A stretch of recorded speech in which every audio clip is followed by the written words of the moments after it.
নমস্কার, আপনারা দেখছেন নজরে দুনিয়া, সঙ্গে রয়েছি আমি সুস্মিতা। কানের মেশিনের বিশ্বস্ত প্রতিষ্ঠান Auditone speech and hearing clinic.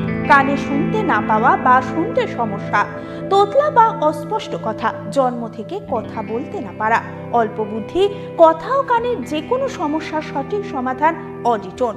অভিজ্ঞ চিকিৎসকদের পরিষেবার সাথে পাবেন কানে শোনার পরীক্ষা ও যন্ত্র, কান ও গলার ছবি, speech therapy, OAE, BERA, ASSR, ENG, VNG, ইকজি, ভেস্টিবুলার, সাইকোলজিক্যাল পরীক্ষা ও কাউন্সিলিং। বিশদে জানতে যোগাযোগ করুন। মায়ের গায়ে আগুন লাগিয়ে মোবাইলে ভিডিও তুলল ছেলে, একেই কি বলে গর্ভধারিণীর ঋণ শোধ? থানার অদূরেই দাউ দাউ করে জ্বলছিল এক মহিলা, যা দেখে স্তম্ভিত হয়ে দৌড়ে আসছিল পুলিশ কর্মীরা। সামনে দাঁড়িয়ে থাকা বছর 22-এর এক তরুণ, যার বিরুদ্ধে ওই মহিলার গায়ে পেট্রোল ঢেলে আগুন ধরিয়ে দেওয়ার অভিযোগ। সে নির্বিকার হয়ে ঘটনার ভিডিও করে রাখছিল নিজের মোবাইলে। ক্রমে জানা যায় আক্রান্ত মহিলার নাম হেমলতা। তার শরীরে আগুন ধরিয়ে দেওয়া অভিযুক্ত আর কেউ নয়, তারই গর্ভজাত সন্তান। এমনই এক ঘটনার চাঞ্চল্য উত্তরপ্রদেশ। জানা গিয়েছে শরীরের 40% পুড়ে গিয়েছিল আলিগড়ের বাসিন্দা হেমলতার। দ্রুত তাকে স্থানীয় হাসপাতালে ভর্তি করা হয়, কিন্তু সেখানেই তার মৃত্যু হয়। কিন্তু কেন নিজের মাকে এভাবে নৃশংসভাবে হত্যা করলো অভিযুক্ত? পুলিশ তদন্ত নেমে জানতে পেরেছে এর পেছনে রয়েছে জমি সংক্রান্ত বিবাদ। থানায় আসার আগেই ওই মহিলার উপরে হামলা করে গৌরব। পুলিশের চোখের সামনে আগুন ধরিয়ে দেয় মায়ের গায়ে। হেমলতাকে বাঁচানোর চেষ্টা করতে গিয়ে আহত হন পুলিশ কর্মীরাও। তদন্তকারীরা জিজ্ঞাসাবাদ শুরু করেছে গৌরবকে।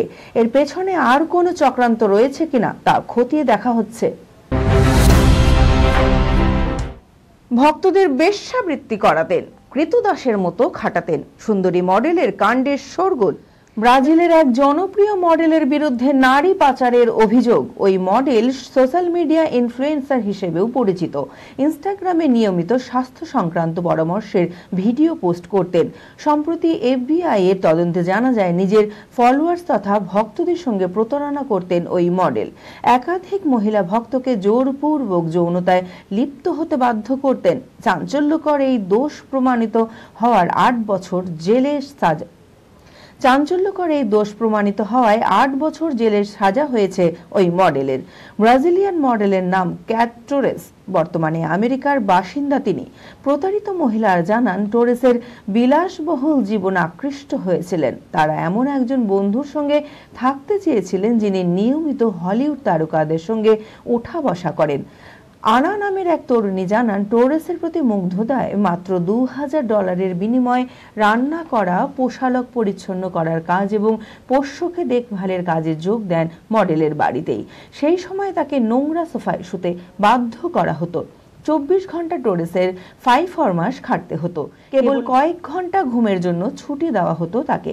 তুমুল অত্যাচারে আনা পালালে ডেজিরি এবং লেটিসিয়া নামের ওই মহিলাকে ভাড়া করে টোরেস। তাদের নিজের টেক্সাসের বাড়িতে রাখেন।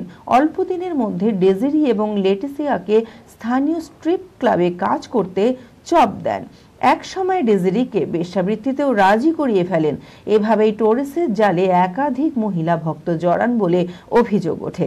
জনপ্রিয় মডেলের বিরুদ্ধে 20 জন মহিলা মুখ খুলেছেন, যার পর তদন্ত চালায় FBI। দোষী সাব্যস্ত হয়েছে ক্যাট টোরেস। তাকে 8 বছর জেলের সাজা দিয়েছে আদালত। এবার আসতে চলছে সোলজার 2। ববি দেওল কি থাকছেন সোলজার 2-তে? গদর 2 এর দুর্দান্ত সাফল্যের পর বলিউডের পরিচালক প্রযোজকরা রিমেকের দিকেই ঝুঁকেছেন। এর আগে হামরা সিনেমার রিমেক তৈরির কথা জানা গিয়েছিল। এবার পালা 90 দশকের আরেক সুপারহিট সিনেমা সোলজারের। আগামী বছরই সোলজার 2 ছবির শুটিং শুরু হবে, এমনটাই জানিয়েছেন প্রযোজক রমেশ তুরানি। কিন্তু তাতে ববি দেওল থাকবে কি? প্রীতি জিন্টা কি আবারও জুটি বাঁধবেন তার সঙ্গে?